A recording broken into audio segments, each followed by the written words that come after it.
Welcome to the Nick and Matt Show, bringing the player interviews you want to hear and the hot topics you want to discuss. Recording live in studio, here's Nick and Matt. What is going on, ladies and gentlemen? We're on episode 73. I am here in sunny, warm, beautiful Massachusetts. Just kidding. It's not any of those things. It's actually freezing cold. We had some freezing rain last night, but I'm here in Massachusetts hanging out at the studio, and we got a killer episode going on. Matt, what's up? Man, I say this every time you're in studio. Your voice has never sounded so good. It's at least crisp now. The iPhone the iPhone does okay, but then you put it through Skype and then you put it through internet and then you put it like. We'll get the adapter to where I can plug in one of those Yeti microphones with it. And Nick, we'll hopefully eventually make it. We nice. Can't show our viewers, but see this thing right here. That's a tripod You're taking thing. that home. Yeah. It's super. It's got the gooseneck. Like You'll be able to, if you're using your phone at any point, you just attach it to a table. You can adjust it to every angle. Very nice. You're never gonna have looked better. Snapchat filters included. It sounds good. Cat ears, nose. Yep. I'll put something on. All right. So usually this is the point when we welcome in Evan, but tonight we have Evan out. I'm going to say the wrong thing. Skiing, I think. I think he said skiing. He was going on a ski trip. If you say skiing and they're snowboarders, they might be offended if you say it. So I think it's skiing. They're on a winter sport retreat. There you go. The politically correct way to talk about skiing and snowboarding. I didn't know there was such a thing. There is now. All right, here. Let me bring in, though, my brother tonight to the Nick and Matt Show. You've met him before. Josh, how are you doing? I am doing good. I'll do my best to be an Evan Kearns replacement. That's usually when I get pulled in on the show to try to fill somebody's shoes. Somebody's spot. Yeah. I'll give it a go. Lately, it's been the Nick and Matt Show, and then it's the Nick, Matt, and Evan Show, the Nick, Matt, and Evan Stat Mando Show, and now it's just going to be the Nick, Matt, Evan, Josh Show, and we'll round table it every single week. Hey, things are growing, right? Things are growing exactly. On your show. That's it. Things are growing, and off camera, and I debated whether or not to say anything, but we've got I'm going to call him an intern right now, a producer intern. His name is Ben Kenny. He is local to Leicester, Massachusetts, Maple Hill. He was out there volunteering at MVP. He listens to the Nick and Matt Show, and he reached out after last episode, and he's like, you mentioned like needing a producer. I've got some experience in the media world. I'd love to come help out. I'll even pay to do it. No, I'm kidding. He didn't say that. Hey, Ben, say hi real loud. What up? So that's Ben. If you could hear any little echo in the background, we don't have him mic'd up tonight. But we are going to work towards that. And that means the show, Nick, I'm going to eventually be able to do what you're doing, which is just think about talking. Sit there and just talk. Yeah, exactly. I don't have to do anything else but except look at a camera and then speak when spoken to, kind of thing. So, all right. That's our intro. You mentioned the snow. It's nice and cold, but we've got some hot topics to talk about. Besides Ricky coming on in about 25 minutes or so, Nick, everything's getting blurred as far as weeks are concerned. Yeah, but what was the biggest news that dropped since our last recording? What do you think it is? Dickerson leaving Prodigy. It's got to be. That was massive news for the disc golf world. I think something unexpected as well, because we've talked about over the last few weeks of players leaving their contracts early and then kind of like outing themselves out of their sponsorships that they currently have and trying to find new ones throughout the year. It's just kind of a big mystery now. Like, where is Katrina Allen going? Where is Chris Dickerson going? Where is Haley King going? And so we got a ton of players who still have not announced where they're going to. But Chris Dickerson being the most recent kind of big announcement that he's leaving. Josh, you stay pretty in tune. We've said it many times. You and I have a show on the Disc Golf Network. It's actually changing and shifting where we're actually going to have a new show that's going to incorporate a lot more disc golf media personalities. Going to be pretty cool. But Josh, so you stay in tune is my point. Chris Dickerson's announcement, we've talked about it. You probably had some expectation of it, but what does this mean? Do you think in the disc golf world, anything big? What about, did it sound like he had a good relationship with Prodigy? Like, what's your take on this? Yeah, I mean, there was so much movement in this offseason. Like, I've got my own list of what I think are the top 10 most interesting sponsorship changes. We can get to those later if we want to, but Dickerson's definitely on that list. I wasn't totally shocked. It's total speculation, but you hear enough rumors, there's usually something behind it, right? Rumblings with Prodigy. Who knows if it's just a payment thing, if it's what the relationship is. it appears that they paid Kevin Jones big, right? And is everybody happy with that, right? Performance relative to each other, who knows? So yeah, pretty big deal for Dickerson. It didn't, talk about just a post coming out and being like, 2021 was my last year representing Prodigy, just kind of straight to the point, no big like, thank you for all the great memories and here's where I'm going. So it's still, I don't know, it's intriguing. If you were to ask me, there are a little bit of rumblings out there probably for them that not thrilled. But you know what? They also probably recognize there is a business component to this. I think we're all seeing that now, right? As if we didn't see it before, it's becoming more and more clear. And I figure that's just got to be part of it. You're going to get some speed bumps when you are moving this fast as a sport, right? Things are moving. You're going to do that. And maybe Dickerson's kind of feeling that pain, but he will probably end up somewhere, if not in 2022. I don't know where that'll be, but like, he'll settle in a good spot, getting paid what he thinks he's worth. Right. And, it'll be interesting to see how it plays out.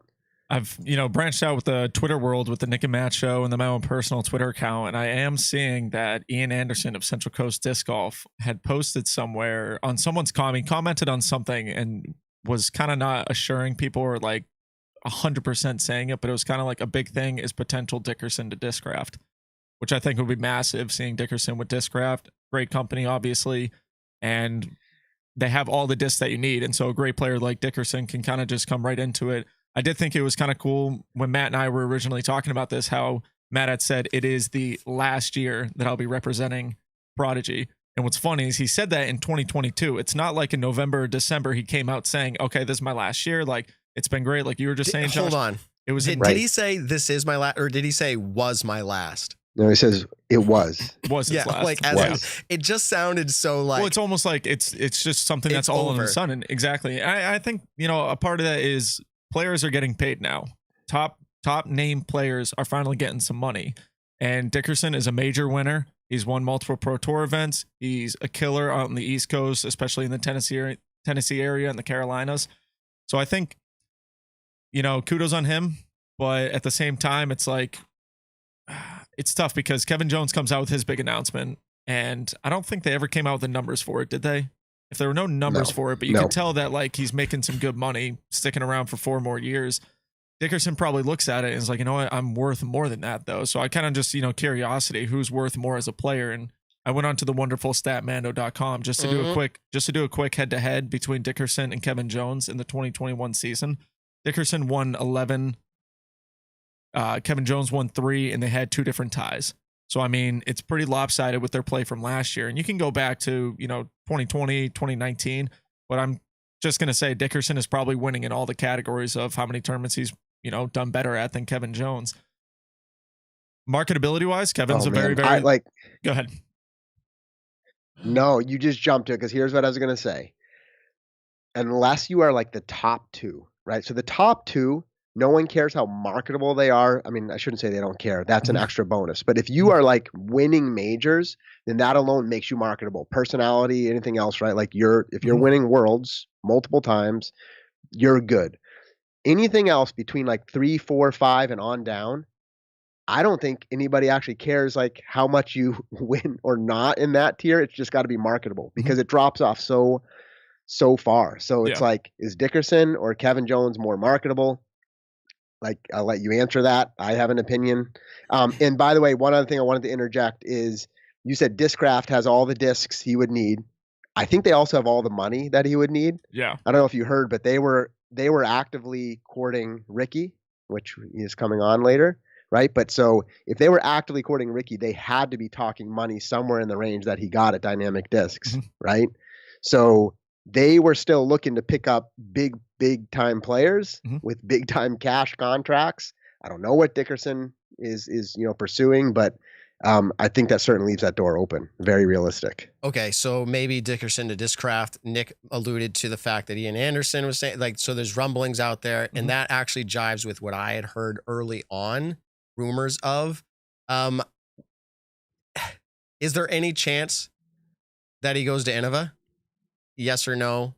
I don't need, long. No. No. Okay. Nah, Nick said no. personally, no. Okay. Well, what's funny is the way he said this is his last year. This was his last year. It makes you think, okay, there's probably something going on behind the scenes, and then you have this incredible player, and we've had him on the show before, to where he talked about going out to the West Coast unless you're winning those events is not worth it. Why is one of the top brand companies? Prodigy is a very, very well known brand. They're a big brand in the sport of disc golf.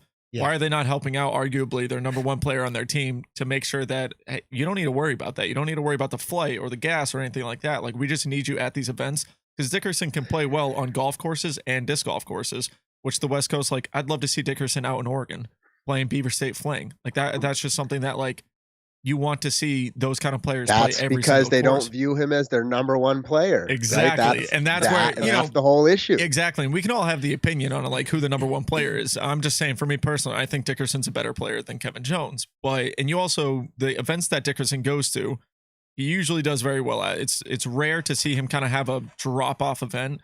But look at GMC last year. What did he average? Like 1070 rated golf at GMC. I mean, you put him on courses that, one, suit his game, and then two, are just great courses in general. A lot of players can do well at them, but Dickerson is consistently in that top 5 to top 10 range. With Kevin Jones this year kind of having Kevin Jones didn't have a great year. I'm pretty sure he said that before. It's not a year that should have been up to his standards.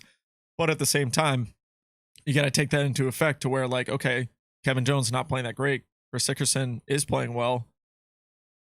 You got to dish out some money, but yeah. So there's going to be more talk about that, and we are going to continue to talk about that more even today. By the way, it's Sunday. We never do this. Yeah, I know, right?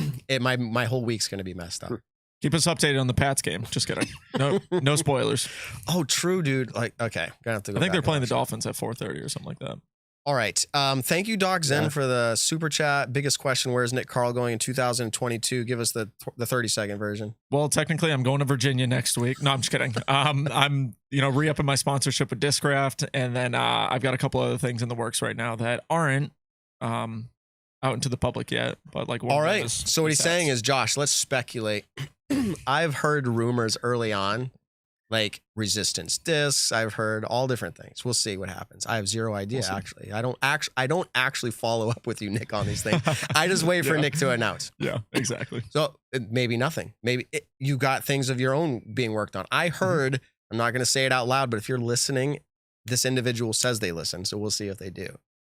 They called me up today and said, I'm working on Nick, trying to get Nick on the team. So he's got people calling me trying to line up Nick. So Nick, you're a good person. I hope things work out for you this year as well. All right. Katrina Allen has not announced. It is now into the second week. How long do you go? Let's just talk about that. How long do you go before making an announcement? If things were lined up, how long do you go and why would you wait? Like, what are some of the reasons? So I think Kat was kind of in that same boat as Dickerson, to where she wasn't happy, but it was kind of like all of a sudden she's not happy. And so I'm not saying this is purely out of speculation. I don't think she was really like actively looking for other sponsorships throughout the last year and then coming into this year. So, I mean, Katrina could announce the day before Vegas and just say like, hey, by the way, I'm sponsored by so-and-so company. She doesn't really have a timeline. She doesn't need to announce it next week or anything like that. When she does, great. If not, it was just kind of one of those things where it was another sudden change from Prodigy. Same thing with Innova. They're losing players. Prodigy's losing a couple players. What's going on with everything? And but I think she was kind of in that same boat as Dickerson, to where stuff behind the scenes may not have been going great, and then all of a sudden it was like, you know what? I'm just going to change sponsorships then. I don't know if she still had more. I don't know every player's contract deals. And how long they've signed for. You don't? No, I'm not. You sure? Yeah, I'm not up to date on like, I know Paul is through 2030 or something like that, and that's about it. I'm stuttering. Most podcasts have talked about this whole contract issue. We'll call it an issue. Josh and I have talked about it on our other show. We've talked about it here. There's a lot of disc golf podcasts out there, and it's coming up. Do contracts even matter anymore? What's the big deal with contracts? I have an audio clip that I think we'll play for Ricky, where we had him on about 9 months ago. We had him on more recent than that, but about 9 months ago, the topic of like contract agents, money comes up, and I pretty much tell him straight out, and you'll hear this later. Ricky, I think you're worth a lot of money. You should go out and get paid as much as you can. And he's like, oh, thanks. Yeah. And he's like, but I've got a couple years left on my contract. And that was like, you'll hear this clip. And it's just funny and interesting to hear how things are changing so quickly to where people are realizing their money. And I know Hannah last week said, I don't think it's a money grab for most players, but it has to be some level of worth. If I'm doing the job that I'm doing right now at my employer, and I look around at 10 other companies who are paying the same position, let's just go high, 10 times more than I'm getting paid, you better believe I'm asking my employer to up my pay to make it comparable, or I'm leaving. Even if I had some type of a deal, it wouldn't be worth it. I'd pay a penalty if I had to, because it's that much money difference. Yeah. I mean, it's tough though, because I think if this continues to happen, let's say in the next 5 years, players just outing themselves out of contracts, with the way disc golf is going, the money that people like companies and players are getting, I think it's going to hit more of like a legal area to where eventually, I think eventually it will. And I mean, it happens in every professional sport. Right. But what's interesting, Nick, right? They can't force people to play though. Like the player can go, fine, I'm just not going to play. And it's going to look bad on you because they're going to see I'm protesting. Exactly. Yeah. But penalties can be paid. And it's going to be interesting. One of my questions for Ricky today, I hope he's not listening in early. Yeah, all right. He's going to plan out his response, is why can't you talk about leaving Innova? Now, he's said clearly in his interviews, like, that's something I can't talk about. But I'm going to ask him why he can't. And I'm interested in his response. Yeah, I have a whole bunch of ideas. It could be something. Yeah, it could be something as simple as, I signed an NDA. Exactly. And But my contract. Yeah, exactly. What's funny, I haven't even got a chance to really listen to the interviews with anything. Just been super busy, and obviously the travel back to Massachusetts, I'm kind of like out of the loop on it. So I'm excited to have Ricky on and just get almost like a first reaction to everything. But yeah, it's kind of crazy. I mean, we've seen multiple players this year. Ricky leaving his contract earlier. I think Dickerson left his contract early. Haley King left her partnership or contract early. So that you said Haley King. So let's talk about it. She's another one who is announced. Wait, where do we think Kat is going? We didn't really say that. Do you know how many people are saying MVP? So many. Now, are they saying that because not very many players have gone to MVP? And it just seems like, oh, that's an opening. Oh, excuse me. Got that seltzer going right now. Yeah. Or is it because people are actually hearing things about that? I don't know. But I also see DGA. People are just coming up with these outlier companies right now. Would she stay away from Innova? She heard things that she doesn't like. Josh, do you have any perspective? Have you heard anything on where Katrina might go? No, honestly, barely anything to add except the obvious things, meaning everything else aside, meaning all the stuff that actually matters. You're like, oh, well, Innova's got a great slot, right? Because they feel like, or I feel like they don't have anything great in that slot. They do have their European FPO, right? But that's just me thinking on the outside, not knowing anything about money, right? Branding preferences, personal relationships, and those are the things that really matter, right? So I don't actually have any real perspective. Innova seems great. MVP seems great. Both of those, Innova would not shock me. I'm not saying I think that's where she's going. MVP would probably really surprise me, and great for them if they pull that off. But do you know why? I feel like I say, do you know why? I've heard somebody's reasoning, and I thought it was decent. They made a lot of money off of James Conrad this last year. Yeah. And I'm sure James is probably getting a cut of that. But maybe they have the money. Would she go to Discraft? Would Katrina go to Discraft? She used to be a Discraft sponsored player. And she throws it really well. I've seen her throw it before. So who knows? But Haley King leaving Discraft. This is where we were just about to transition to. Holy cow. She moved. Yeah. Since the announcement, she moved. So this was all part of it. She was in the process of moving. Yes. It was all part of it. I guarantee that was a big part of hey, I want to change my life.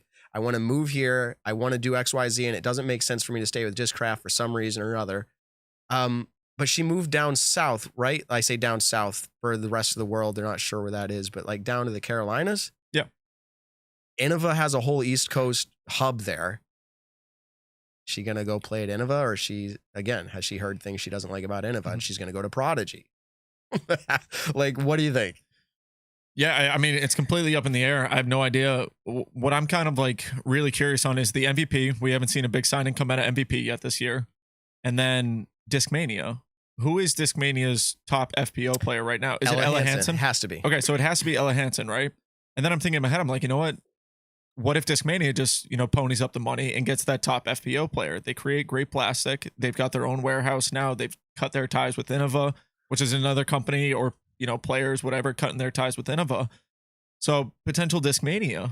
I mean, I would love it. I've thought of that for either Kat or Haley. I think either or would be they would be the face of that company. I would they love would it. be, yeah, they would be the.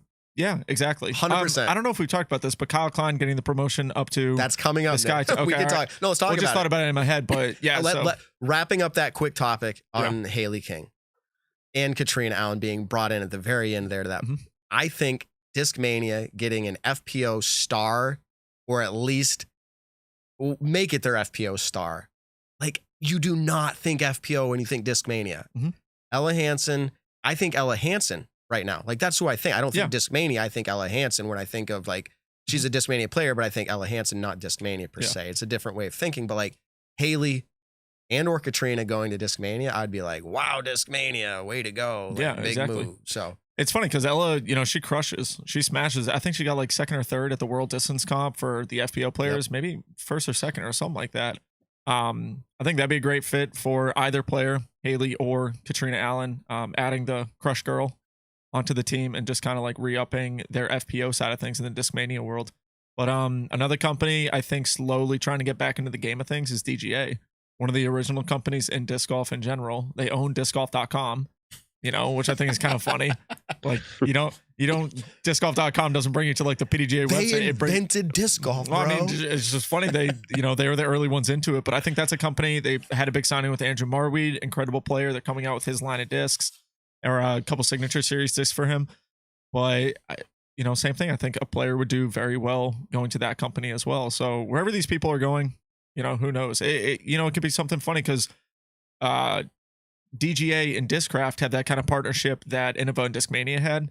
So let's say, Haley is sitting under right now Paige Pierce at Discraft, or she's not anymore, but she was sitting under Paige Pierce when it came to like the top FPO player. Missy Gannon and Haley King both had incredible years. You guys can argue whether you thought one was better than the other. I thought they were very, very good. I think Missy Gannon kind of topped it out when she won the Pro Tour championships. Now it's like, okay, well, I'm not the face of the company. I've got these incredible women also playing for this company. Bam, let me go over to DGA, where plastic feels the same. It's made by the same company, different types of discs, obviously, but who knows? Maybe DGA is back in the mix of things. So all speculation on it. It's funny because I'm one of the people where I do have some insider knowledge on some players that I've, met throughout the year. You kind of hear stuff, or players have talked to me about stuff. Katrina Allen, I have absolutely no idea where she's going. Like it's all speculation when it comes to Katrina Allen. I just have zero idea. It's funny.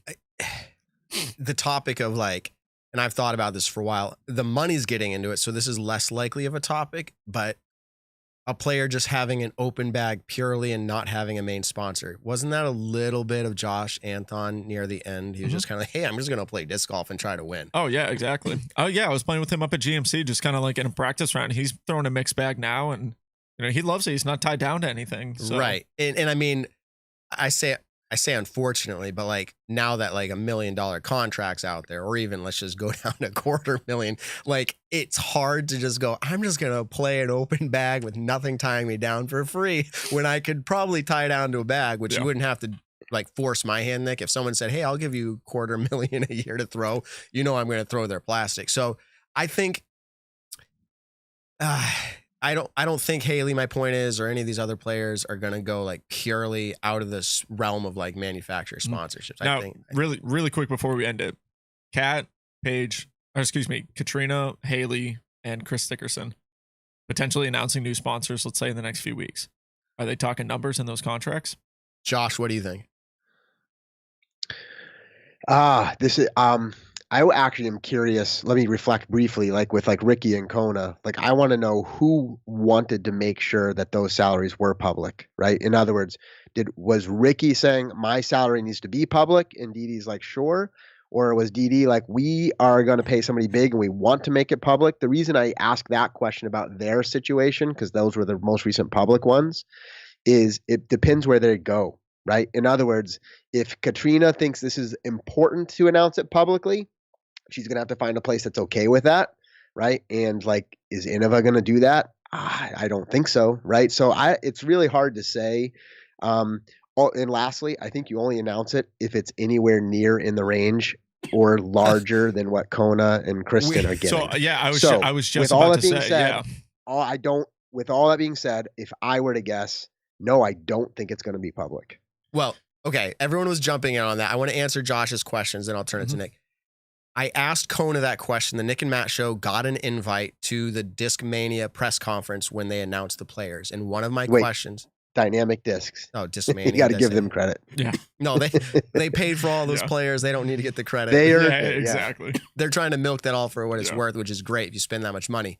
But I asked, Dynamic Discs press conference. We were invited. I was there. It was pretty cool. CBS Sports guy was in there. Like, it was a legit press conference. I got to ask a few questions, one of them being to Kona.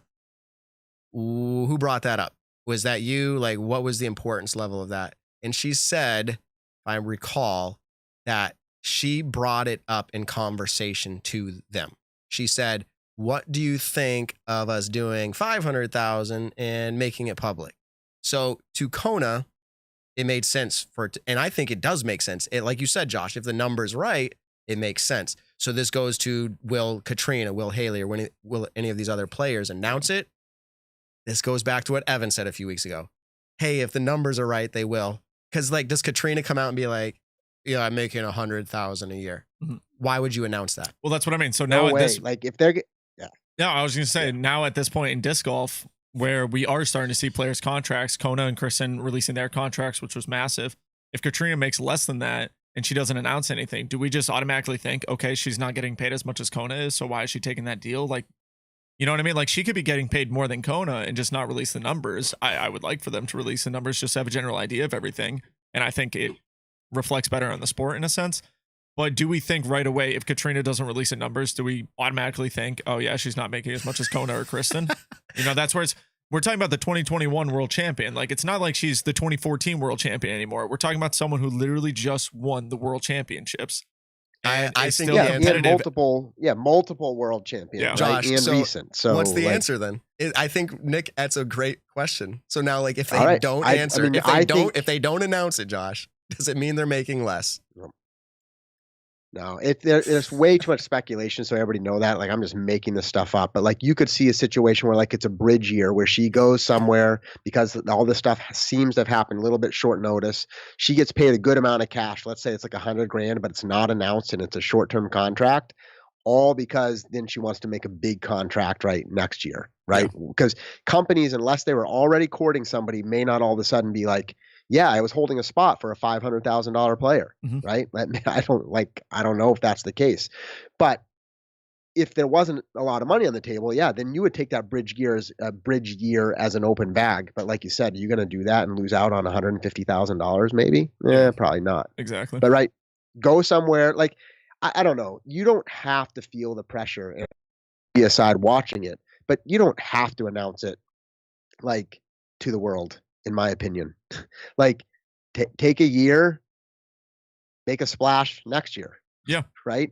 Like, that could be just fine. And sure, there would be plenty of rumor mill speculation. Of course, there's a ton of that, right? I get it. But I'm just saying that's okay. Let that ride for a year, get some cash in your pocket, and get the big contract next year. I mean, there's so many ways to go about it. And one of the things that I'm just kind of like casually reading in the chat is people are bringing up Katrina's age. I don't know exactly how old she is. Multiple people have said 36 or 37. And then they're wondering, how many more years can she go on full tour? Look at Johnny McRae. Look at Barry Schultz. Barry Schultz still does big tournaments and plays pretty damn well at them. And he's in his 50s. We're talking about an MP50 world champion as well now. Like, the age and different, it's different in disc golf than if they were playing basketball. Like, we're not all LeBron James athletically built to where, at 37 years old, we can still be one of the best players in the world. But at the same time, you're talking about this 36, 37-year-old who literally just went and won the world championships. That 1 year when she turns 38, like, what massive difference is that going to be? Johnny McRae has almost won USDGC being an older guy out on the road. Barry Schultz in 2013 got second or third place or something like that at USDGC. I mean, in disc golf, the age is different than it is in other sports in a sense, to where they're not killing their bodies nearly as much. And Katrina is one of the people who's actually very, very active when it comes to her physical like body and everything like that. Like she takes care of herself pretty well. So I think we got to kind of like get the age aspect out of it. I mean, we're talking about if she hadn't won a world championship since 2014, then yeah, the numbers are different to where, okay, you are getting a little bit older. But we're talking about someone who literally just went and won the world championships at whatever age she is right now. So money wise, I think she should get paid. Well, whether she should or she shouldn't, that was the conversation based off of what's happened, what we've seen already this year. If she doesn't announce, does it mean she's getting underpaid? We hope the best for all these players. In fact, we're going to reminisce here in just a second, but we're going to bring on a multi-year world champion right now whose name is Ricky Wysocki. Swapping out Josh for a minute here. Ricky, how are you doing, man? Good. Glad to join the show. It was also interesting to hear what you guys were talking about there in a second ago. Yeah. Just with about Katrina and her new potential contract. So pretty interesting. I'm good friends with Kat, and it's awesome to see all the hype in the off season so far. I'm glad to be a part of it. Yeah, it's definitely. I mean, it almost rivals the year of the 2019 contract or the off season that was. Players going back to big companies, players leaving their big companies, and I think this year might, kind of beat that year of all these different signings. I mean, you had 2 Innova sponsored players with Kona and Ricky leaving, actually going to the same company now. I mean, it's definitely been a crazy year, but congratulations, Ricky, on your contract. And thank you for making it public. We were talking about it with a bunch of different people, and we're like, it's kind of nice to see the money aspect of it. A 4-year deal is massive. What does this kind of mean for your career? And what are your hopeful goals with everything going along with this? It's obviously, I appreciate, first of all, thank you. Glad to be here and share some time with you guys and all the viewers here. But yeah, it's exciting for me. I'm at the point in my career where I feel like I've built the brand. I've won the tournaments, and I think it was time for me to work with a company that saw that value, and I definitely felt like Dynamic Disc did, and I'm super thankful that they're taking a chance on me. Now it's time for me to go out there and prove my worth as well. So it's a super exciting time for me, and I think it's also another sign that taking care of yourself, health and wellness wise, is super important. And the earlier you can notice that in your career, the longer you can prolong your career. And I think that goes back to like what you guys were talking with Kat. She's really strict with her diet, works out every day at 5 a.m. She's probably one of the most dedicated disc golfers that I've ever seen. And so, age really isn't as much of a factor with someone like that's working out, taking care of themselves. They're going to prolong their career 10, 15, 20 years longer than someone that doesn't. Tom Brady. I mean, pliability, the TB12 method. I mean, he's going strong. It can be done. Hold on. I'm not comparing Kat to Tom Brady and his age. No, it's not happening. Don't peg me on that. Ricky, we've had you on multiple times. We always appreciate the fact you have to be up there as far as Nick and Matt show is concerned with the best disc golf athlete in responding. You have to be at the top. You're really good about it. We thank you for that. We had you on about 9 months ago. We're going back multiple times since you've been on here, but 9 months ago, I just happened to find a clip that we were talking about getting paid. I'm just going to quickly play it out for you here. It's about a minute long. Let's take a listen. I think you personally, I do not know your deal. You've never made it public, but I feel like you're worth a lot of money. So and this is just coming from a talk show host. I think you should go get as much money as you can. Yeah. I'm not saying that the sport is about money, but I think if you're bringing the players and you're bringing the disc sales and just everything that you've done for the sport as the highest rated player in the world, I hope the best for you, Rick. Oh, dude, yeah. I appreciate it, man. Yeah, totally. Yeah, and what I meant by the agent as far as in the future is what I meant is like my next contract deal. Not just the future disc golf, but like the next opportunity that I have to negotiate a contract, I will pretty much entertain that or do it. And so that's what I mean by the future. And so it's almost like if you're a top player and you're getting to that point, it's almost worth it now that you have to do it. Obviously, if my contract expired this year, which it doesn't, then I would probably go ahead and start talking to an agent potentially. But it's not I think I still have another 2 years on my contract. So it's not quite to that level yet, but when it is, like I said, in the future, when it is, then I will, definitely be entertaining that. All right, Ricky, it is to that level now. reflect on that. That was 9 months ago. Reflect on what your thoughts were back then compared to what's actually happened now. Like, what's changed? Yeah, I think, I'm glad you brought that up because that was an interesting clip. But I think one of the most important parts for me is having Ari, my tour manager. She kind of has been acting as my agent, and for one, and then for two, she's allowed me to realize my worth. I mean, I think as a player, you're like always downplaying, like, oh, I don't have that many fans. I'm just playing out here playing disc golf. But she helps me realize, like, hey, no, you have a ton of value. Don't let these companies downplay that. Because it's in the company's best interest to downplay how many fans, how many followers, how many discs you're selling. Because of course they're going to want to do that because they want to underpay you. Yeah, if they were to be like, oh, Ricky, you killed your disc sales this year. You're amazing. Which, like I said, it just shoots themselves in the foot because then they have to say, hey, we want to continue this, so we got to pay you. And so I think that was happening a lot. And so I think that not that I'm just want to be praised all the time, but an attaboy, is always nice once in a while. But yeah, so I think she helped me realize, how many discs, how much I really do have an influence. And that's, that was the most important thing, really. Yeah. So exactly. I think that's interesting. I heard you, I was able to be at the press conference when it was announced with DD. You talked about, how Ari was such a big part of that. And I think that's great that she's able to do that for you. So what happened between that moment and that conversation and you deciding that it was time? Because I'm sure you had thoughts. You didn't need Matt from the Nick and Matt show in an interview to tell you you're worth money. You had to have been thinking these things all along. So like, when did that, I don't know the right word, the wheels start turning to be like, you know what, it's time? Yeah, I mean, I think it was a lot of the fact that my brand, I mean, I go back to my brand, but, obviously having the best season in 2021 and one of the most consistent seasons of my career, really, obviously not win wise, but as far as being in the hunt every week in and week out. So that partnered with my brand, my social media presence. And so all that stuff, I felt like I was doing a top-notch job and I'm matching that with my athletic abilities on the course. And so I just thought it was time for me to make a change. And that was, like I said, Ari was instrumental in making me realize that over the years. She's just, she's been with me. She sees all the dynamics within the sport.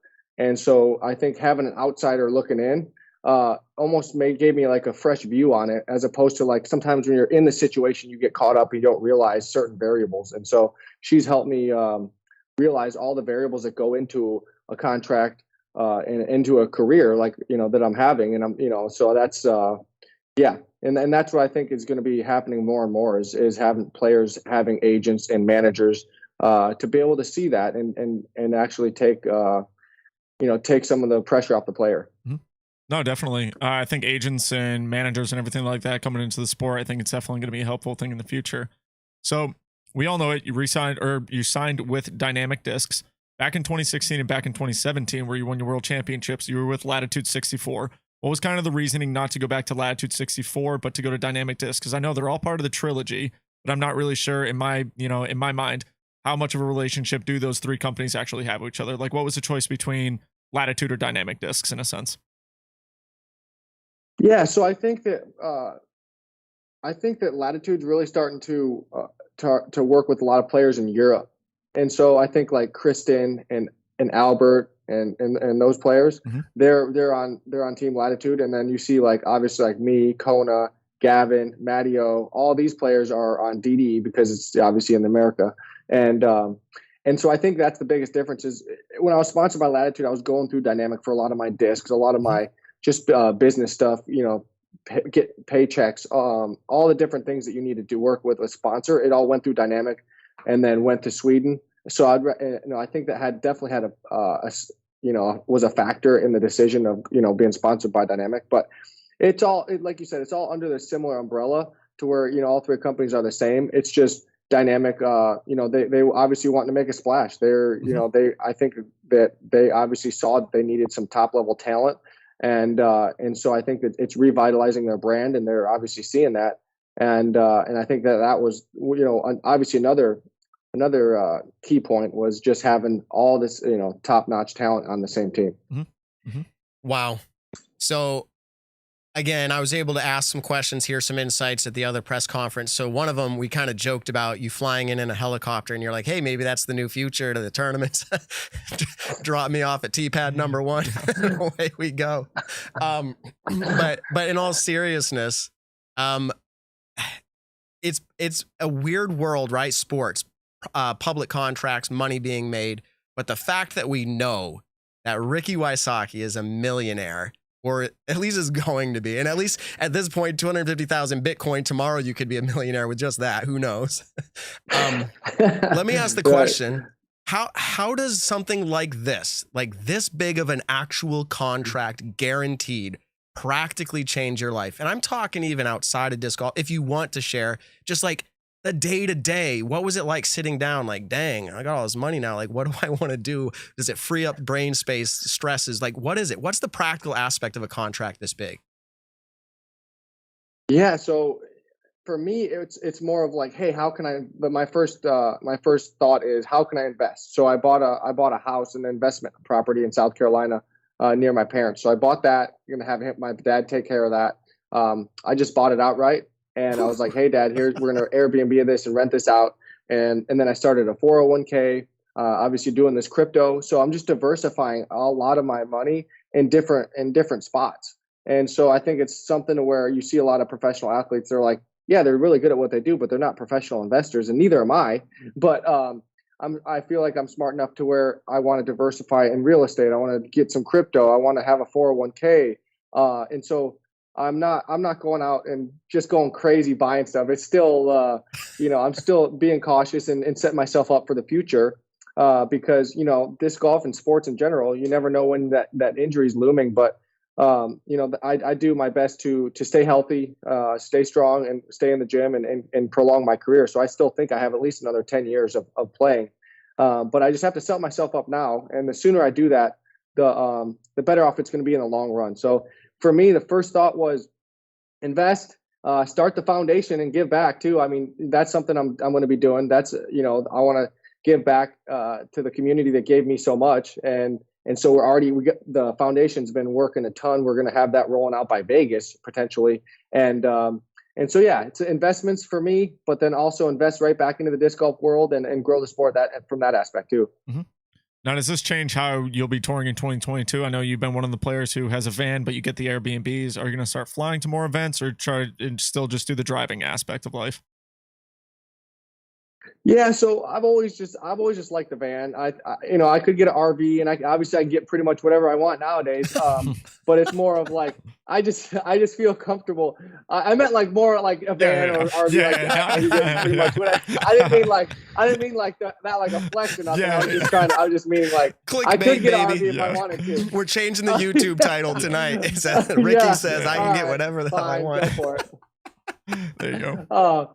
So it's more of just a preference, and I just like the convenience of the van. I think that having a trailer, pull behind trailer, being able to store all the stuff I need in there, and then having the van to drive around once I'm at the tournament. It's just, as an everyday driver, vans are really nice. It's just like an SUV. It's whereas like an RV, if you want to go downtown on an off week or something and just go hang out downtown, it's possible. Parking's impossible, and it's just, there's just so many inconveniences when you have a big clunky RV. And so I just enjoy the van. I think it's a good compromise between space and drivability, comfortability. And like I said, I'm getting Airbnbs most of the time anyway, so that so I can unload my stuff and feel like I have a spot for the tournament week. All right, let's do this. I mentioned this earlier. We're going to go ahead and try to take live calls. If anybody has any quick questions, you do not have to answer any of these. If you say, hey, Matt, I don't want to answer, we just drop them off the call. But we're going to try. And while we wait, well, here's the intro. Let's get into the intro. Hello. Hello, man. Hello. Hola. Okay, so while we wait, though, for someone to call in here, my question to you is, what do you know about Kat? Where's she going? You hang out a lot. Like, can you give us any exclusives? Or, yeah. Obviously. No, honestly, like even if I did know, I would, I obviously wouldn't be able to tell you, but I don't know personally. I really don't.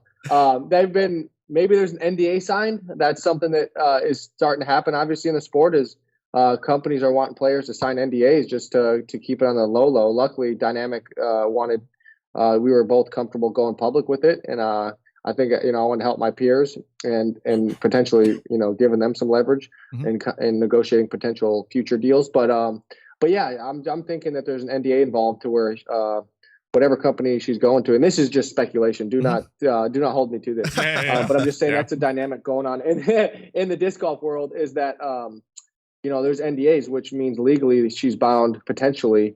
And I know other players have been in the same situation in the past. So I think that's definitely a variable that could be in play, and that's why not many people know. No doubt. No, you're probably right. All right, we got our first caller lined up. So let's go ahead and introduce him or her. Welcome to the show. What do you got for a question for Ricky? Hey guys, Bill DG Go here again. Hey Ricky, how you doing? Good. Okay, good. Hey, do you have a question for Ricky? Yeah, of course. I was just wondering, was there any one thing that you said, I gotta have this in my contract when it came to D-Day? And that's about it. Thanks a lot, guys. All right, thanks. Appreciate it. Yeah. So yeah, thanks for the call, buddy. So for me, there was obviously a lot of variables, as you can imagine, in a contract that big. But it's a lot of behind the scenes business stuff too, to where we had meetings, we were able to see eye to eye business wise, and I think part of that was coming out with my new line of discs. I think that having a hand in specifically designing every single disc that I'm going to be throwing for years to come, that's super important to me, and it's something that where I want to share that with my fans and my followers, and have them be able to enjoy it just as much as me. So that, as much as the money's great, there's things like behind the scenes like that, and the cart contract.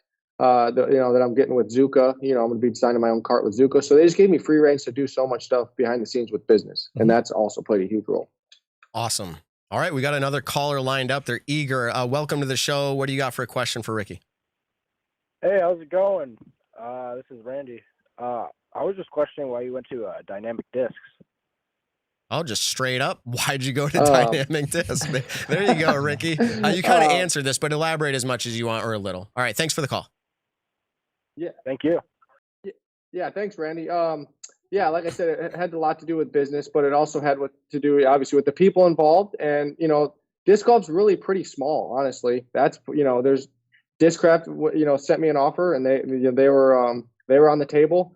But it also came down to, obviously, so I had to make a decision between the two companies. And like I said before, it kind of goes back to the business side. If there's two comparable companies, you got to say, hey, which one are you going to feel comfortable long-term with your business side, and which one are you most compatible with? I think obviously from the outsider standpoint, but also the business standpoint, and that was dynamic. Awesome. All right, we lined up another caller here. Let's go ahead and welcome them to the show. What do you got for a question for Ricky? Hey, Rick, congratulations on your new contract. Hey, my question is Thank you, simple. buddy. I've been doing the Wim Hof method for about a year and a half, and I see that you do a little bit of the cold therapy and stuff like that. Do you do the breathing and the cold treatment? Thanks a lot. Have a great day. Yeah, thanks for your question, buddy. But yes, I do both. So I'll do an ice bath, and I've got an ice barrel where I'll fill it up with ice, and I'll jump in there and I'll do the breathing, the Wim Hof breathing, while I'm doing an ice bath. So it's kind of like 2 for 1. And then I'll also do like a 10-minute meditation, almost breathing before a tournament, maybe visualizing my shots. And so there's a lot of breathing, and I focus a lot on that. It sounds pretty obvious to most viewers, like, hey, just breathe. But like, there's a whole science behind how you breathe, inhaling certain ways, exhaling, a certain amount of breaths, and, in certain amount of seconds holding in your breath. And that's what the Wim Hof's all about. And I've noticed I get clear mind. I get energy from it. And, oxygenating your body isn't ever a bad thing. And so, yeah, there's a lot of science behind breathing and cold therapy. So you're on the right track. And I like doing it, cold baths after long rounds of disc golf to recover quicker, maybe say in a tournament. All right. Yeah. All right. We're going to take one more call here. Welcome to the show. What do you have for a question for Ricky? Hi, my name is Joe, and I'm calling from Sweden. Awesome. Cool. Welcome from Sweden. Hey, all right. What's your question for Ricky? Thanks for calling, man. It's what do you think about Idlewild coming so close before the European swing? If he's still going to attend to Idlewild, Okay. even if it's right before Europe? Okay. Thank you for that question. Yeah. Ricky, are you going to attend? Idlewild's getting pretty close to the European tour. Yeah, we're looking at the schedule. I think that there might be some players that skip it. It all depends, obviously, how all the stuff goes between now and then. But I potentially might skip Idlewild depending on if I'm going to Europe for 2 weeks or 1 week. I know the major in Europe is 1 week, and then a lot of people are going for the Pro Tour in Norway as well. So it's still up in the air, and it's definitely in my head that maybe I'll have to skip that if I want to go play the Pro Tour and the European Open in Europe.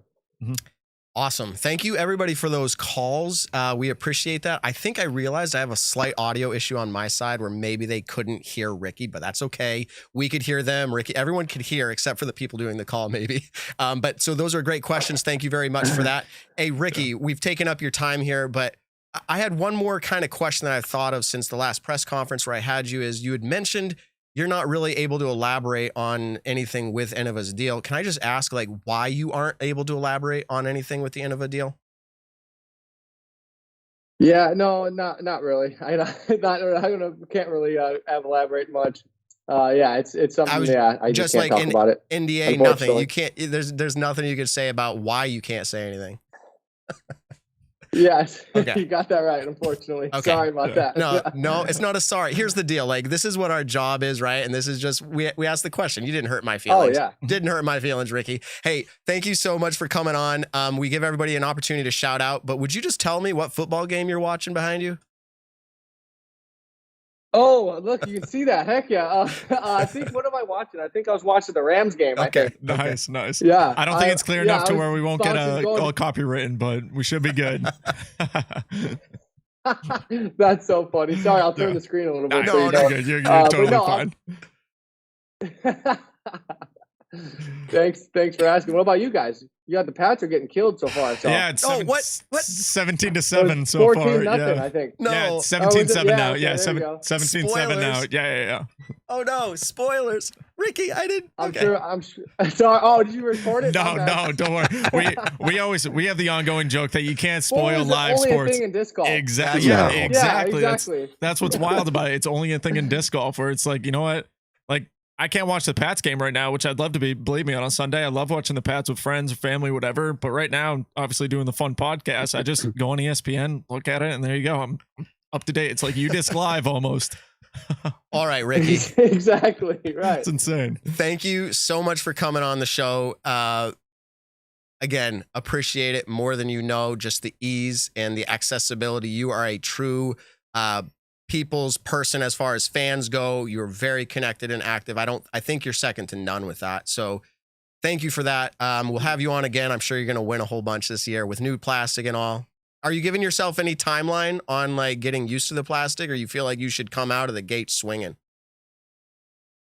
Yeah, so I've been doing a lot of field work. First of all, thanks for having me on the show. I'm always glad to join you guys and chat about disc golf, share our passions together. So that's awesome to be able to do that and give some insight on what's going on with me. But as far as I've been putting in field work a lot. I think 2 or 3 weeks in the field is plenty of time to be able to build a bag. The only thing is, like discs, once you get to the East Coast, you need some broken in discs to do some hyzer flips and do some funky angles. But like in Vegas, it's just a hyzer Olympics. So you just need brand new discs to hyzer, and then you're good to go. There you go. Great point. There you go. Hey, you said it, not us. So luckily, no, you're so right. So luckily, I'll have time to break in my disc by the time I get your guys' neck of the woods for Maple Hill and Vermont and all that. So that's something that is obviously the only thing that's tough to find is broken in discs when you have a brand new bag full of brand new discs.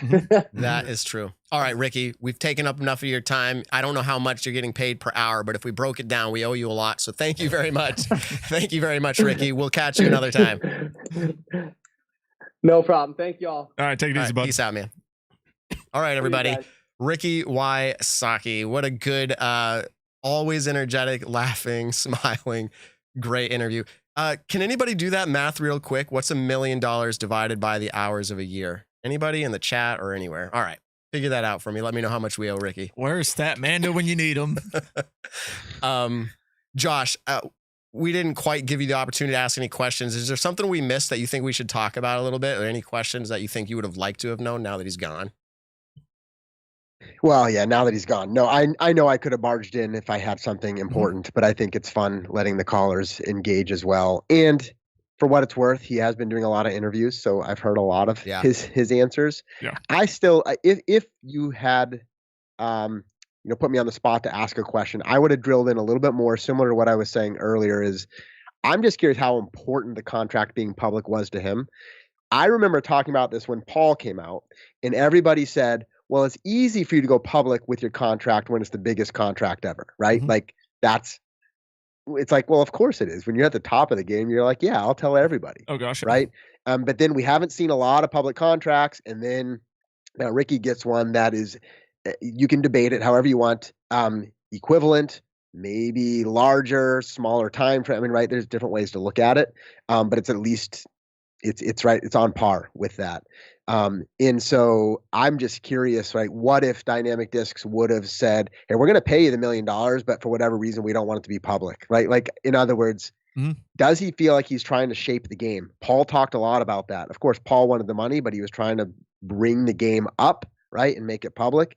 Does Ricky view that he is helping kind of shape the game too? Or is he kind of just, going along with it and getting happy to get paid? I was just curious to hear what he would have said more on that. Yeah.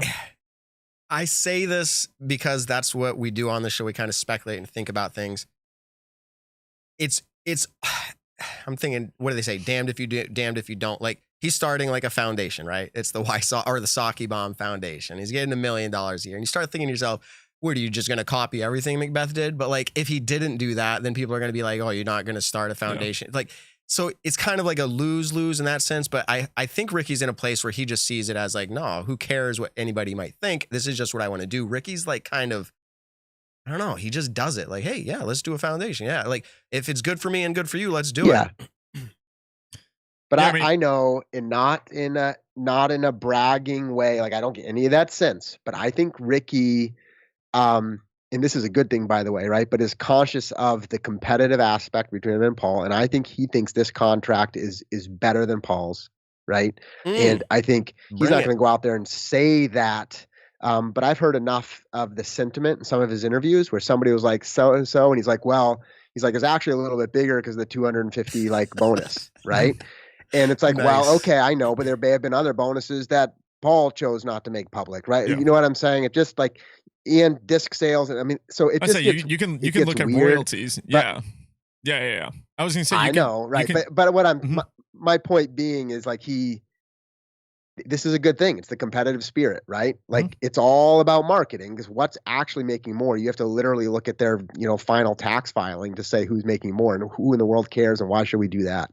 But from a marketing standpoint, making it public is entirely a marketing game. There's no other reason to do it for a sponsor, right? Players have other reasons to potentially do it, but I don't know. It just would have been, I'm sure we would have gotten a fairly even keeled answer from Ricky, right? Like it wouldn't have been mind blowing, but I'm just curious what that whole thing is like. All right, we owe him $114 an hour, so we kept him about 20. So we're about in the range of $50 we owe. Yeah, we can do that. Just, I'll put in 15. We'll just do a quick ad read of something. But someone said like eight Manscaped ad reads. Let's go. Exactly. But like that's funny. That's funny to think about. But that's what he's getting paid, $114 an hour. Every hour while he's sleeping. Just to breathe. Yeah. Just to breathe. Pretty awesome. Like exactly. Pretty awesome. Right. Yeah, I think one of the things, I got to do my own math there. This is actually like news to me about Ricky's foundation. Like I said, I haven't listened to any of the interviews or anything like that. And for anyone say, like, obviously Paul and Ricky compete in every sense of the word. When it comes to like a foundation thing like this, I don't think it's a competitive way of like Ricky being like, oh, Paul's done it. Because guess what? Brooks Koepka did it in the golf world. LeBron James has his foundation. Like professional athletes start up these things to give back to the community for charities and everything like that. There are multiple reasons why I think Ricky is in a position to be able to run a successful foundation, just like Paul is in a position to that. So where it's like, you know what? It's good. It's good. I don't think there's any, like, I wouldn't look at, the Wysocki Bomb Foundation versus the Paul Macbeth Foundation and be like, oh, which one's better? I just look at two great foundations that are helping grow the sport in more of a sense. But yeah, I mean, you can look at their contracts, and I was having this conversation with a couple people off air of just like, what contract's technically bigger, a 4-year, $4 million? Or a 10-year, $10 million. When you sign something for a certain amount of time, I'm sure Ricky, I'm sure Paul, I'm sure other top pros have in their contract, and after 2 years, I want to renegotiate, and we kind of go up and down because, Paul's first big contract was the 4-year $1 million deal with Discraft, to where it's $250,000 a year guaranteed, and then whatever royalties he's making on the side of that. Now, the thing with Paul's bigger contract is they renegotiated it during the first contract. So it's not like right. It's not like Paul waited 4 years and then made his $1 million. And like, Discraft, you're right. Discraft was like, yeah, you in outgrew 1 year. it. You outgrew in 1 year, Yeah. he outgrew it, or in 2 years or Right. something like that. I think it was technically 2019, 2020, with 2020 being a smaller season. But he outgrew the contract just like that, to where, like, you know what? Whether it was Paul that came to the conversation first or Discraft that came to the table first with it, they came in and they said, you know what? We want to invest in you in a bigger contract. Who knows? In 5 years from now, if Paul wins 3 more world titles, they say, you know what? For the last 5 years, let's give you $2 million a year guarantee. I was just going to say, though, You know because what I I mean? don't want to extend it longer and long. It's like, okay, fine. You're guaranteeing me a life of pay, but like some of me wants it guaranteed now, like a $2 million a year. Like, Oh, yeah, that's exactly. where the next step's going to Yeah. happen. The next person that comes out that's making $1 million a year. Let's say in 5 years, Paul renegotiates his contract. I don't think he signs another 10-year deal. He probably signs a smaller deal for more money guaranteed right off the bat. I mean, that's just at the speculation. end on of that. 10 years. Yeah, who knows? Yeah, exactly. I mean, like Ricky was saying, if you take care of your body well, you can prolong the career of your sport. Hopefully, That's barring any major injuries and anything like that. But then, like you said, look, Tom Brady's playing in the NFL still. What's he, 40 years old? 47? Oh, he's No, not I don't know 47. how old he is. Like 42 to 44. LeBron James is 37 years old and still kicking ass in the NBA. I mean, you're talking about great players who take care of their bodies. They prolong their career as long as they can, barring any massive injuries. But I think that's, a great position that Paul put himself in. It's because I'm sure in somewhere deep in those lines, in 3 years, if Paul wins another 2 world titles, or say Paul won a world title this year or last year and then wins one this year, I mean, there's probably renegotiation clauses inside of a lot of these players' contracts. If you're doing it in what I would say, if you're doing it in the correct way. But Yeah. Shout out to SB Productions Super Chat. Thank you for that. Appreciate that. Super Chat. Man, this is fun topics. I'm energized after just talking to Ricky, hearing that, what he's doing, how he's doing. Non-disclosure agreement. It sounds like it was funny. I wanted to be like, well, can you just tell us that like that you have a non-disclosure agreement? Like, and if I said you couldn't, but he wouldn't even touch it. Which I think, is fair, which I is think fair. What's funny about that is because That's just good legal advice. Yeah, exactly. A lot of content. Yeah, a lot of like content creators or like sports broadcasting, they'll try to like use the right wording and make the person slip up and say what they say, and then it's just like you put them in a sticky situation. But I tried. Who knows? I'm sure it's just a massive NDA thing. I'm sure there's definitely some bad blood going on between the leaving the contract early. I'm sure that is with a lot of Did he companies. have to pay anything to leave? Maybe he's paying for it the next 10 years. Maybe he already paid for it. I saw a social post today where he's selling Innova plastic in his store. I did see that. It's Yeah, like- some mystery boxes. And I'm like, ooh, Innova, I don't know. Anyways, long story short. Maybe that's part of the agreement. Yeah, he has to sell his plastic. You can't throw Innova ever again. Can't even touch if we it. see a picture of you with it, you're fine. Exactly. Okay. No, but here's the thing, right? yeah, Like go ahead. people, I mean, bad blood or not, who knows? That would all be speculation. Oh, yeah. I think they'll mostly be fine with it in the long run. But that's just good legal advice. I mean, he's just following, like, technically there's probably some things you could say, but as soon as you walk up to that line, who knows what you say that does get you in hot water. And if you're Ricky, you're like, I just got paid, everything's good, I don't have to talk about anything. He's like, why would I'm not anyways. All right, so we came to a lot of the conversation there, but we do have to take a minute. I don't have the fancy music, I'm sorry, Nick, but we're going to talk about our sponsors still. Thankful. They followed us over from Foundation Network, and they are known by the name Manscaped. So I've got in my hand a lovely, this is actually straight out of my shower. Yeah. This is, I use it. This is the body wash. You can see it up here. My camera goes in focus. The daily shower gel. This smells, and I tried to capture the smell today while I was using it. And it is like, I'm going to get it wrong. They probably don't even want me to say what it smells like. I'll just say manly. Yeah, well, I was gonna say it just smells like a man's perfume or fragrance or cologne or anything like that. Like it just has that wood, nice, piney, almost like you're just like, I'm a man. It's a nice smell. Yeah, good quality stuff. Use code Nick and Matt for 20% off your orders. Worldwide free shipping as well on those. Cologne, Nick. This is awesome. Look at the jar. If you're watching live, look how that is shiny. You know you want this. And then finally, well, not fine. They've got so many products, but here is the Lawnmower 4.0. I turn it on usually like that, and then look at, you can see it. Maybe it'll focus here. There's a light on it. And while you're using it, for anybody who cares, you can also, I don't know if you knew this, Nick, look, I can still use it and shut the light off. and then you hold down the button a little while, boom, it's like high Comes right tech. back on. Look It's at that. high tech. So Manscaped has supported us so generously for the last season. They're rolling over a bit here into this new season. And we just want to say, go over and it supports us. You support them. They support us. Use the code Nick and Matt 20% off. Thank you very much, Manscaped. Manscaped.com, 2 million men worldwide, free shipping. Nick and Matt code 20% off. All right. So I asked him if he knew where Kat was going, and it seems like he was being honest, but he doesn't have any idea, and he's thinking that maybe it's an NDA, which, by the way, when he started talking about like all the possibilities like might be with Kat, I'm thinking this is the same for Ricky. He's just not using his name. Yeah, exactly. It's big. Yeah, I think a lot of people are still in the dark about where Kat is going. I mean, it's pretty wild. And then I don't know if we talked about this last week. Does Kat know where she's going? It's a real question. Yeah, exactly. That's a real question. Yeah, Kat might not even know where she's going right now. I mean, who knows? It's Imagine that. Yeah.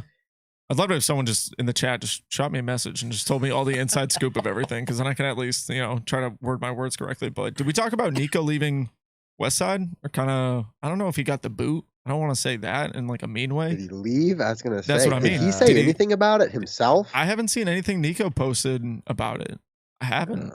So that's where I'm like, did he get the boot? Which makes it feel like, I mean, again, it's total speculation. It makes it feel like he didn't leave. His contract was not up. It was not up. He hasn't said a thing about it. When you leave, you're usually the one like, you're leaving. You're going to tell people you're leaving, right? In this case, Westside's like, yeah, you're leaving.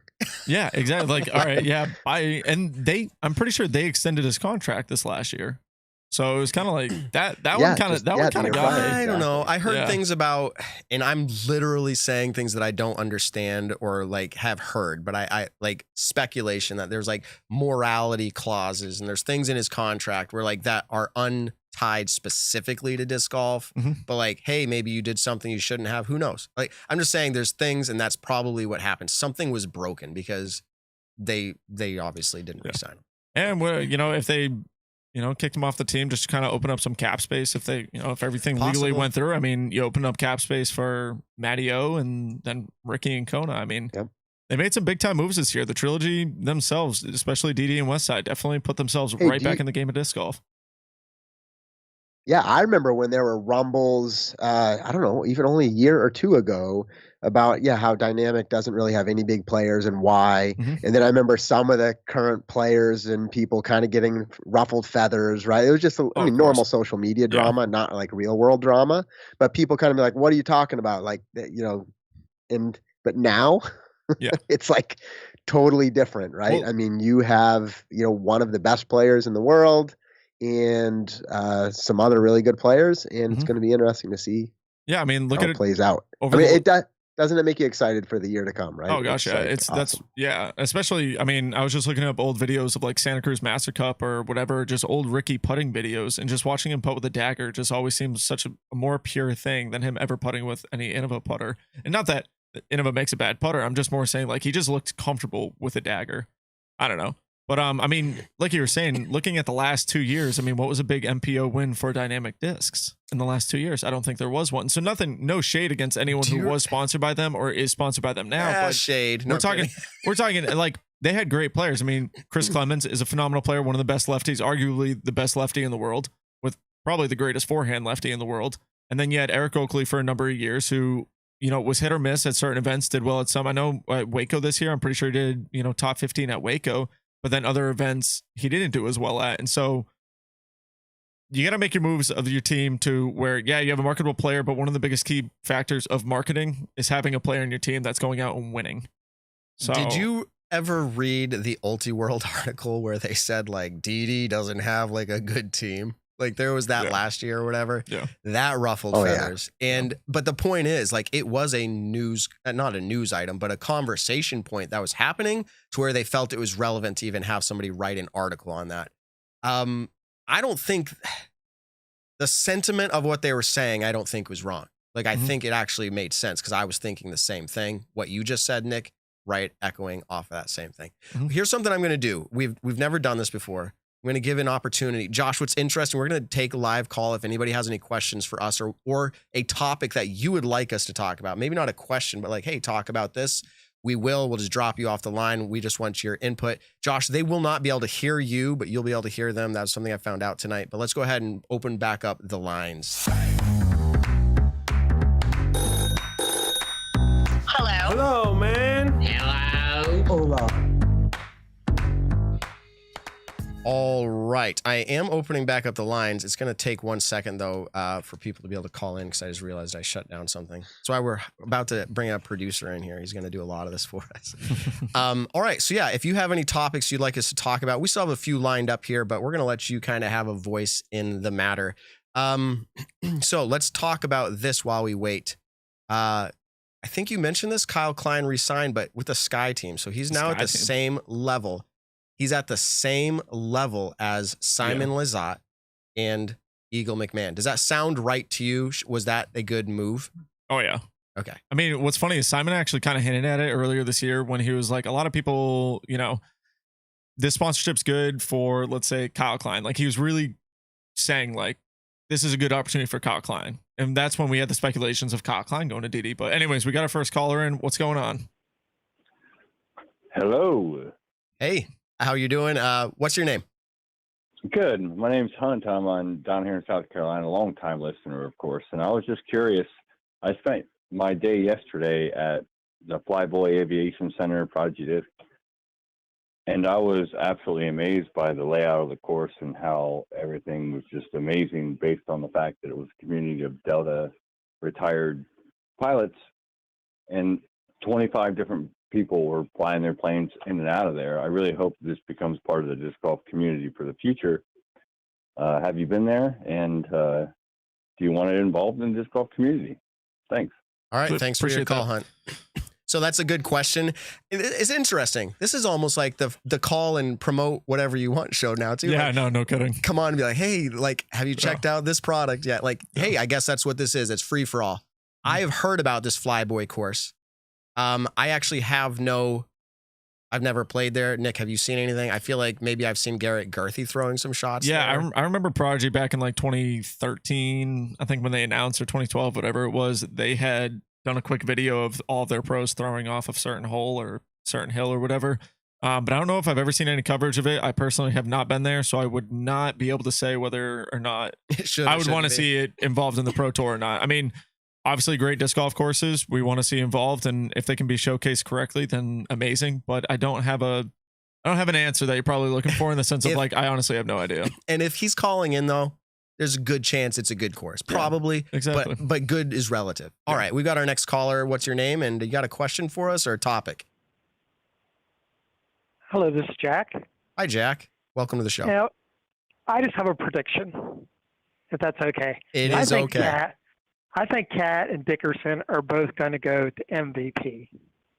And the reason I'm saying that is, they built that new warehouse. They're bringing in new machines. I think they're really thinking big and making things take off for them. Mm-hmm. So that's my prediction. Okay. We'll see what happens. And okay. do you have any insider knowledge to that, or it's just based off of that point you made? It's just off the point. I have no information. All right. I was just digging a little bit there. Thanks for your call. Appreciate you calling in. All right, everybody. That was a call thinking. That's fine too. Speculation and prediction. That's pretty cool. Call in with your predictions. That's fine. And maybe we'll be able to try to go more towards the question aspect of things, but a prediction on it. Yeah, exactly. Or a topic. Like, what is something you want to hear us talk about? Yeah. All speculation on Cat and Dickerson. Really just have no idea.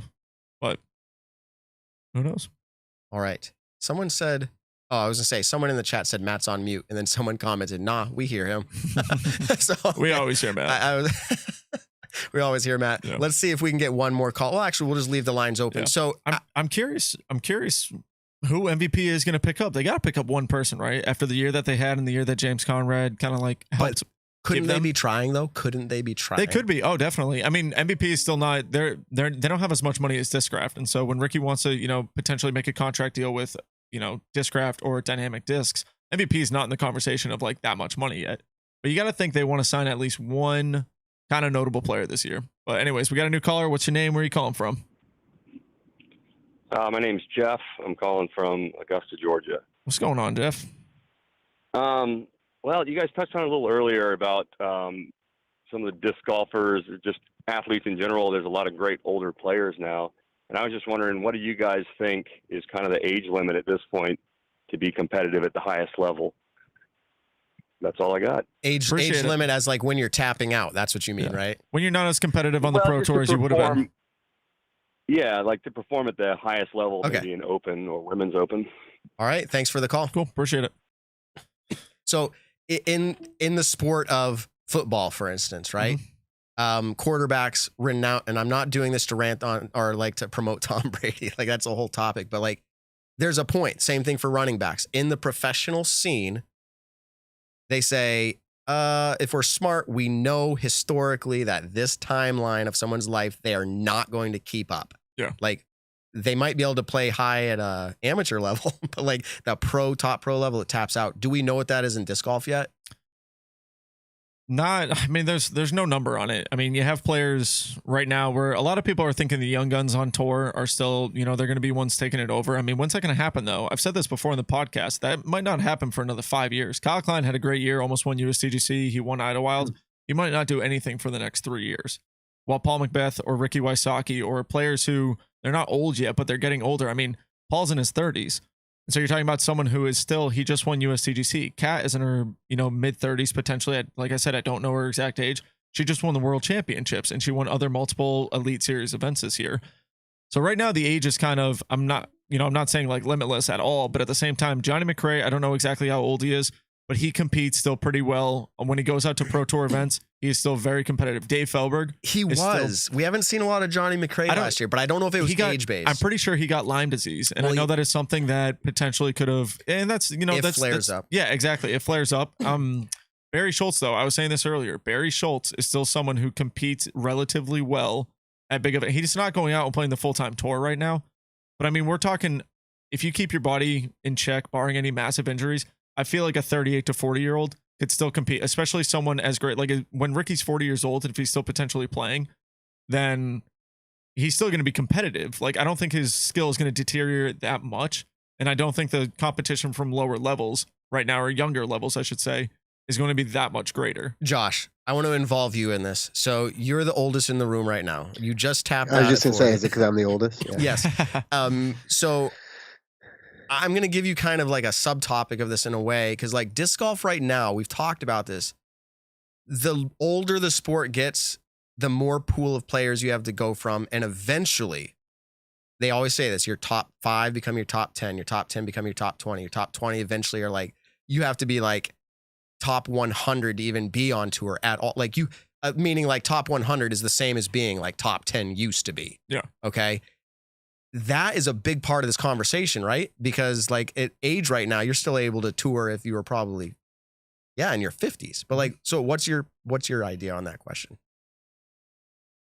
Yeah, I do think that there still is, right? Well, being younger is better than being older. What I mean by that is as the numbers, but here's the point, right? As the situation you were saying, as the younger players flood the top performing ranks, right? It will be harder to compete when you're older, right? Against that. And as the sport grows, there's more money, right? Like it's just, I think it will become more of a challenge. Whereas right now we're at this interesting like bridge, it feels like, right? We'll see if that sustains. But where if you're an older player, you can still kind of hang in there because the ranks aren't entirely crowded yet. And you might want to do it because there's actually more money out there, right? But I just think that's going to be pushed off. I mean, so like, what is that? What is the age? I mean, who knows? It feels like it's in its like 40s, right? That's what it feels like low 40s. And the sport may evolve also, right? Like it may evolve. Like the Masters, I know it won't get the same kind of attention we have, but like it just, things can change and evolve. And you may look at yourself at 43 and say, well, I can finish in the top 20 every tournament. But is that what I want to do when I'm 43? Top 20, if I can make $1 million doing it, yes. Yeah. If I can't, I may fade off and get a different kind of role in the disc golf world. But I think the future is going to be if you're in the top, if you're able to be in top 20. This is my point about the competitive side of it growing. If you're able to place in the top 20 means that you could probably win any given event.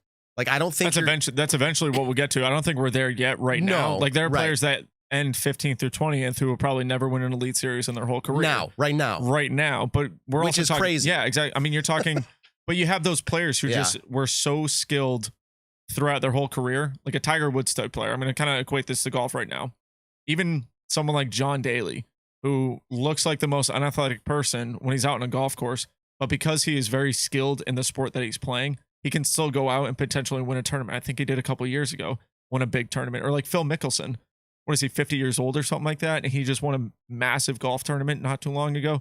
You're talking two different sports. I get that disc golf may be harder on your body, but you're talking about players who they were so good at their sport in their prime that they're still able to keep up even when they're out of their prime now. So I think that's something that we are going to see. We just haven't been able to see that yet in disc golf. But in the next 10 years, we are still going to see the top players that we have right now probably still being decently competitive. Hopefully no injuries happen. Hopefully being decently competitive on the other side of things. The question could be summarized with the... You go ahead, Josh. I would say with the sport being taken more serious because there's more on the table, right? For taking. You even heard Ricky talk a little bit about this, but taking care of your body, viewing yourself more as a true athlete, right? Like driving towards longevity, because guess what? Another 5 years in the game could mean another $5 million in your pocket. Exactly. Right. All of these things. So I do think that will also like evolve. I think your top players, whatever number that is, are going to be much more traditional athletes, paying attention, right? Personal trainers, all these different things that I could certainly see that changing too. And maybe that'll push the number up, right? People will play a little bit longer because it's worth playing longer. Yep. All right. I was going to say, and I'll just wrap it up with this and we'll get our next call in, is can't we just ask, like, well, how long is Paul Macbeth going to continue to win for? Meaning, like, that's when I think he's the best player, arguably. I mean, Ricky too, but Paul's further along in his age. Like, we'll just have to watch him and we'll see what starts to happen. Okay, let's go ahead and bring in probably our last call. We'll see how this goes here. Welcome to the show. What do you have for a question or a topic? What's up, guys? Speaking of your last topic you just discussed, who do you think will have a better average finish on the Pro Tour this year, Brody Smith or Scott Stokely? Ooh, I like I'll it. hang up and listen. Yeah, thanks for the call, man. I like it. Well, I don't know how long it takes for them to get back onto the show and hopefully listen for the answer that we're given, but I'm going to kind of do a little 10-second buffer really quick to make sure our guy... Oh, they already got the 10-second. Okay, cool. All right, so I think personally, if I'm going to put my money on who's going to do better at Pro Tour events, whether it's Brody Smith or Scott Stokely, I'm going to put my money on Brody. I was going to go Scott. This is a great question. I was just going to say, Nick feels differently, Josh feels differently, and I'm in the middle, literally on screen here too. Like, yeah, I could make an argument for Brody. Because we've seen it demonstrated already that he's able to do pretty well. Okay, like some more surprisingly better than I had speculated in the first year. So I can see, like, we already kind of know. So what we're saying is, and this would be Josh, I'll let you make your point, but what I'm hearing you say is, like, we expect that Stokely's going to be able to come back Daniel, and do something that we don't know. I mean, we know he used to be. He projects himself, right? What did we ask him? He's like, I mean, he said top what 20s? top 50% every single time, which That's I right. get top 50% is all right. No easy task, but at the same time, I mean, Josh, give us your side of it. What were you thinking? Why were you thinking Stokely? Just a feel? Well, yeah, mostly a feel, and maybe I can get kind of taken in by the public marketing, but Scott just seems like he is going to be committed to the full-time tour, right? Optimistic, doing everything he can to kind of perform, and I think there's a little bit of the underdog feel of he would love to explode on the scene. Now, of course, maybe you could say the same thing about Brody, but it just feels to me like really full-time committed to the tour may pay dividends. And I don't know if Brody's communicated exactly what his schedule is. I'm sure he'll be out there all over the place, but I don't know. Yeah. Is he hitting every single event in sequence, right? Whereas I think that's Scott's plan. So I think Brody's planning on doing. I can't remember if he released his schedule or not, but I feel like he did. But I could be totally wrong. He's probably we're just speculating. If he does, the question would be if he does or whatever. To my knowledge, though, I mean, I'm pretty sure he's full time touring this year. And yeah. But yeah, if I'm gonna put it to every single, and like someone just put in the chat, depends on the course. Yeah, I get that. It definitely does depend on the course. We're talking over the year, who's gonna have a better average finish at Pro Tour events. Do they say also, that? But did they say that because Stokely can throw so far? Brody throws disgustingly far as well. That's what I'm saying. So why does it depend on the course? Like, what was their point? I mean, Brody's a really good player. People haven't really been able to see it yet, but at the same time, like Brody puts in a lot of work towards it. And I'm just saying, like, my opinion on why do I think Brody is going to be doing better. I just think if I was to look up how, and this we're talking last year, but we're also talking about Brody, who's been in the sport, what, 2 years now, maybe if that. If you look at their average ratings per tournaments that they played at, I mean, you look at, you know, you have one person that's 10-17 rated, and then Scott Stokely, I don't even know right now if he's at the 1,000 mark right now. I think he's 990s or whatever, which is still a good player, especially in the local area. You can win tournaments like that. But when it comes to average finishes out on the Pro Tour, I don't see him having such a year that it's like, you'd almost like, if he was to get top 20 at an event, I'd call it a fluke.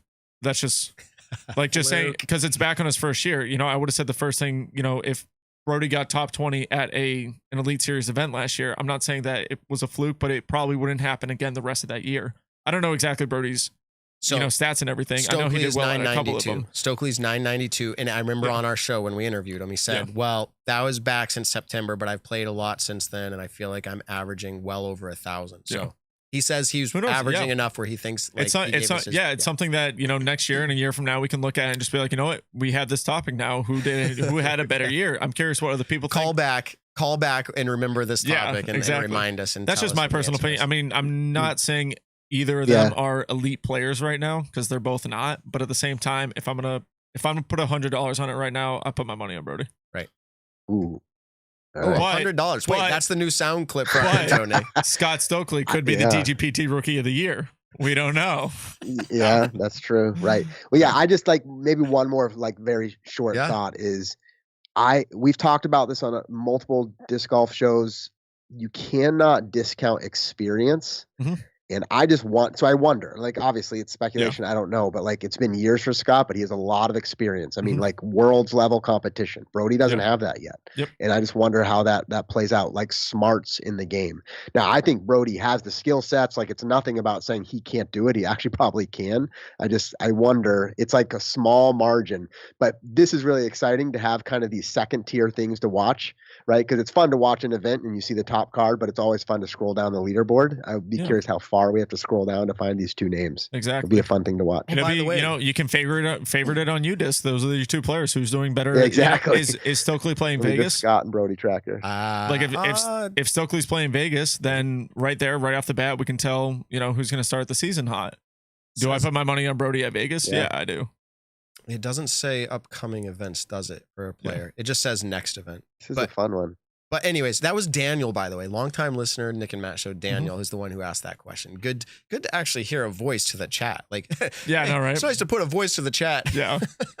Welcome to the Nick and Matt show.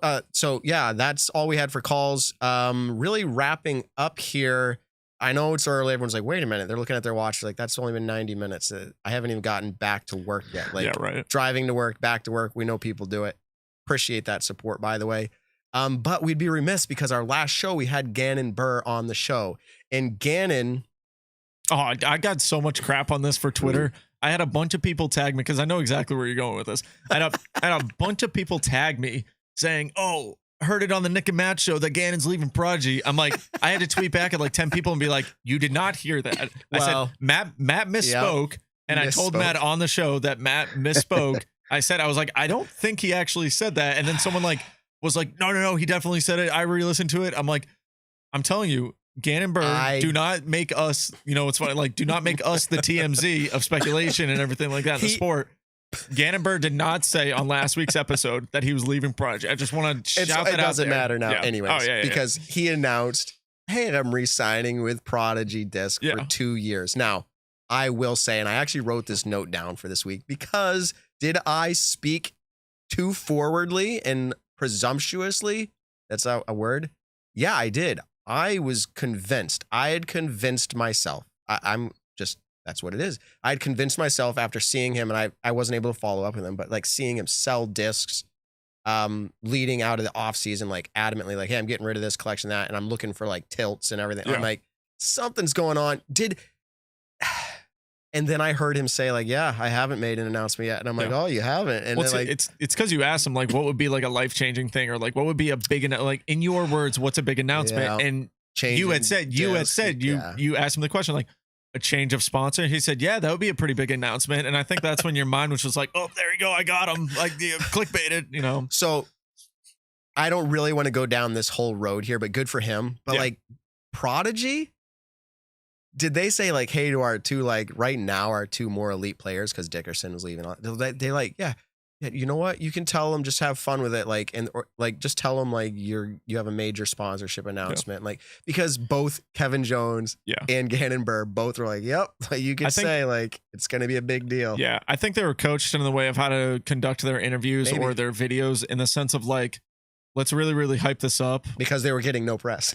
Exactly. Because like, the only press that Prodigy was getting right now was bad press. And so it's like, all right, let's hype this up to where it's like, oh, it makes it look like Kevin Jones or Gannon Burr is leaving, but bam, then we come out with this video and they're staying, by the way. They signed extensions. And where it was like, oh, all right, cool. Congrats to those guys. I mean, definitely congratulations, Gannon, someone who definitely has what will hopefully be an incredible, you know, life of disc golf and career in disc golf. So I think that was awesome. 2-year extension. I'm sure he's probably getting a little bit of a salary right now going forward with it. I think that was probably something that he was looking for. Yeah, good for him. Trying to get out to more events for next year with school and everything like that. So I'd be excited. I mean, those are the young people that we are talking about in the sport, him and the Cole Rodolins, the Kyle Klein. I don't know exactly how young he is, but yeah, players like that who really just pushing it forward. There are quite a few storylines. If you were to write them all down as you thought about them, you would have a lot, 30, 40, 50 storylines like going into this year. Like you just said, Cole Rodolin. I mean, like every name that's changed, even Eric Oakley, any name, Drew Gibson, you just go down the whole thing. Ricky Wysocki, Kona, Evelina, Henna. Like you just start thinking of all these players, Paige Pierce, and you're like, there's a storyline. There's a storyline because there's something to be seen. Brody Smith. There's a lot to be proven this year. Ella Hansen. I'm just going to keep saying the names that popped in my head. Like there's a lot to be proven for these players. Will the tour be back bigger and better than ever? It's now the official tour of the PDGA. It should be. I can only hope and pray that Worlds is able to be open to the rest of the world. Like we want to see all the players. And I specifically am focusing on FPO. I'd love to see Evelina, Kristen, Tatar, Henna, and even some of the other up and comers over there. So that realistically, unless one of you says that like, hey, there's a topic that we should just at least hit before we go, that's kind of the end of this year. Anybody? Josh, Nick, anybody? No? I think that's pretty much it. So why are we recording today? Because, and this is actually part of the reason why we couldn't make the commitment to Foundation, is because my new job requires me here and there to travel. Sometimes impromptu, like as in like, it's just kind of like, hey, do it. Like this next Monday. So I'm flying on Monday. I'm going to be out in Indiana. So someone, if you're listening, you're in Indiana, I probably don't have time to catch around. Yeah. So you can still hit me up and say hi, but Indiana, Crown Point area. Now I'll give you the address. You can just come over. Just kidding. But I'll be there on Monday. That's why we're recording today. So we're only a day ahead. Hopefully people are still able to listen their normal routines. Yeah. Josh, it looked like maybe you were going to say something and I kind of cut you off. Do you have anything? Okay. No, nothing important. I was going to say I always have a lot more thoughts, but no new topics. So. Exactly. Well, no, it works out fine then. We're on the Nick and Matt show, but I will say be on the lookout for the new show from the Disc Golf Network. I might be going out on a limb here, but it's going to be called League Night. It's going to have me and Josh, Jamie Thomas, others yet to be announced, co-host. Maybe Nick will be a visitor here and there. Like it's just going to be one of those types of things. It's going to have a lot of cool different topics. Think of like Pardon the Interruption kind of style, 2-minute topics, like all that kind of stuff, graphics, the whole 9 yards. It's interesting to balance out between the Nick and Matt show and that, like, oh, that's a good idea. I should take it to the Nick and Matt show. Oh, that's a good idea on the Nick and Matt show. I should take it over here. I'm trying to make sure that they're separate things. And so if you like this show, you're not going to offend us by watching that one. You're going to want both. That's how I see it. Nick, so you're back up here, and what's your schedule like coming up? I'll be back till Thursday, and then Thursday afternoon. I think I fly back to Virginia. So this is my one in studio. But I might be back in February at some point for a week or so. You knew I was traveling this week. You're like, Matt's leaving. He's gonna be back Thursday. Yeah, I'll leave exactly. Thursday. Well, I remember when you were saying like, I gotta work. I was like, God dang it! The 1 week that I'm home, we might not even be able to do something in studio. But it kind of worked out nice. Obviously, I actually thought we were pre-recording today and then just gonna drop it tomorrow. I thought that's what we were doing, and then we were like, oh yeah, we'll go live with Ricky. And I was just like, oh sweet, Dude, we had a lot of why do we talk about numbers? Because it means people are listening. If people are listening, this is why we do what we do. We had a good amount. I've been curious to see after leaving Foundation, like what those numbers would be like. Our live stream has been as high, if not sometimes tapping higher since coming back here. Thank you. I didn't say this yet. This show, like this video, I see the number right now. It says like 63, but we've had like 8 times that, or I don't even know, a high amount of times that in the feed today. Would you just like that? It really helps. Would you subscribe? Your name will pop up. Look, I'll put it back up here. The last subscriber, it's going to scroll across the bottom here. We can actually say thank you to our latest subscriber to YouTube, our downloads and podcast platforms, all of that. Very helpful. We appreciate everybody. It's coming up. I'm trying to delay. It's going slow. Oh, Asa. We're trying to read as it pulls up. I'll let you butcher this name. Kinnanen. Asa Kinnanen or Essa Kinnanen. Thank you. You're the latest subscriber. Who had their settings set to public. That's how it works. If they're not public, it doesn't show up. It won't there. work like that. Oh, that makes sense. So, Cool. But you know what was funny? I'm going to throw it out there. Hannah Macbeth. I was like doing some tests yesterday and it's like latest subscriber, Hannah Macbeth. I'm like, Nice. Yeah. We've made it. We made it. Yeah, exactly. All right. We made it to that point in the show. Nick, I think we're going to let you close it out here. Yeah. Thank you, everybody, for tuning into episode 73. Hopefully, the quality on my side of things was a little bit better this week, actually being in Massachusetts. So if you were listening right now, don't forget to like, comment, subscribe to the Nick and Matt Show. Thank you for being with us today. We, had a very steady number. I'm excited to watch the Patriots game right now. But for the people watching post audio, go ahead, give us a listen. Check us out, the Nick and Matt Show on all podcast platforms. If there's a way to leave reviews, go for it. If that would be incredibly awesome. So tell someone you love them this week. We'll catch you in the next one. That's right. Nick, you're awesome. Josh, thanks for coming on. You're my brother. You're awesome too. We'll talk to you later. Peace out, everybody. The Nick and Matt Show, a disc golf podcast designed for you, the disc golfer. Find the Nick and Matt Show on your favorite podcast platforms or join the conversation live on YouTube.